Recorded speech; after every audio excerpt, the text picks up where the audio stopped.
80 cats call the Shiawassee Humane Society home, but there's a sign on each of the cages that's a reminder of the one cat who died from a virus called FIP. They don't want it to spread. Volunteers who come out and will spend time with one group and then move to the next group and play with them, they can carry it on their clothes. The FIP virus has no cure and is always fatal, but it can only spread through touch. That's why Executive Director Sandra Wright says they can save the other cats from getting infected. We could clean everything and just, send them out as is. But they may have to do more than that to stop the virus. The most extreme option that has been given to us would be to euthanize every cat in the facility. Small kittens like these are most at risk for the virus, but the Humane Society says they don't want to have to euthanize them. Instead, they're looking for a different option.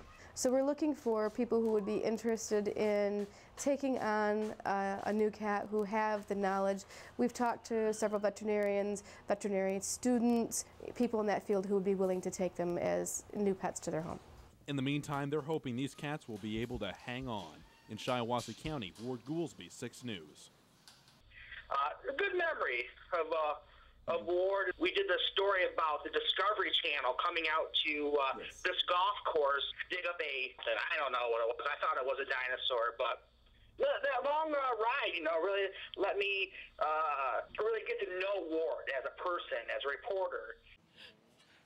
It's a mammoth find, and these scientists will keep digging until they get to the bottom of it. This animal would have stood something like 10 feet at the shoulder, weighed maybe 6 tons, a prime age adult male, maybe in his 40s or something like that. Mammoth bones are rare in this part of the world. That's why this team from the University of Michigan has been digging here at the Morrison Lake Country Club in Saranac since late April. But next to the one hole they're digging, golfers are swinging away for a hole-in-one. Kind of unique setting, and here we are in the middle of a golf course. When it started, it was just the tooth. We might find a few bones. Now it's into week 3, possibility of 2.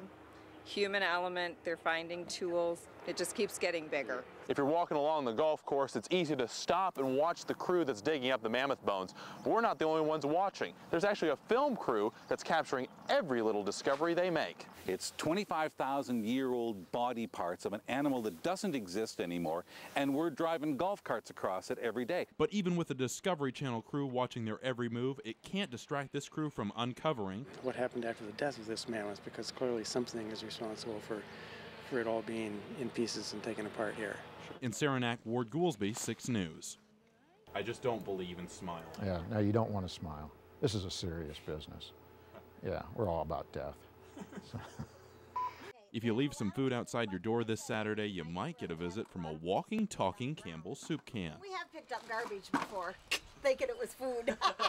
Kathy Kessler is picking up food donations on her letter carrier route, and she's dressed to the T. And I've been wearing food all week. A banana necklace, ice cream sunglasses, a crown of carbs, and an infectious laugh.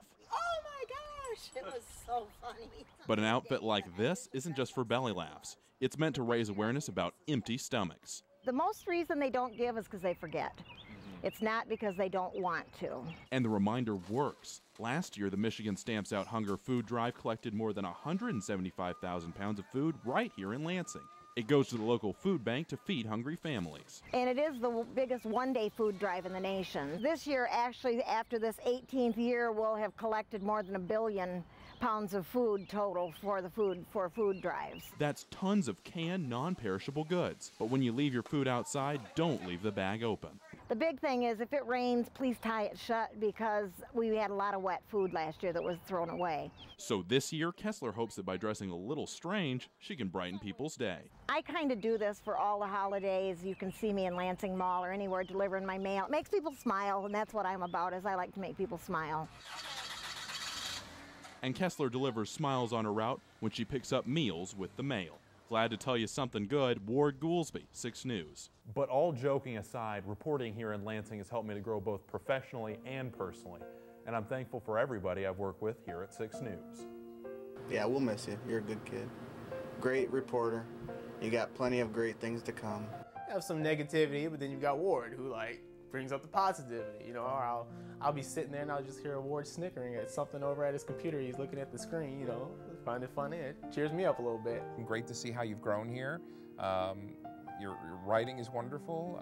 You fit right in with the staff and gotten along with everybody, and just kind of become part of the family. You were a good addition to our little family. Yes.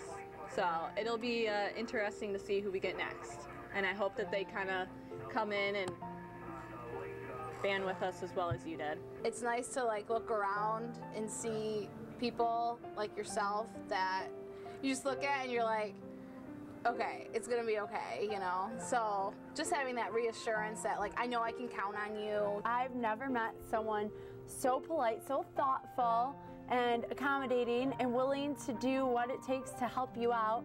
And I wish there was more people like that, and I'll miss that, Ward. I've seen probably in you, in interns, and I've seen a lot of interns, you have probably progressed more from walking in the door to where you are today than any intern I've ever seen. Good job. Ward, I think I'm gonna miss your personality. Anytime you came into the newsroom, you lit up the newsroom. You were never in a bad mood, you never had a negative attitude. You were always there, willing to do your part, willing to help out, willing to help anyone out. This is a journey I couldn't have made alone. And when I hit the road to go back home to Houston, I'll think back years from now about what I learned in Lansing.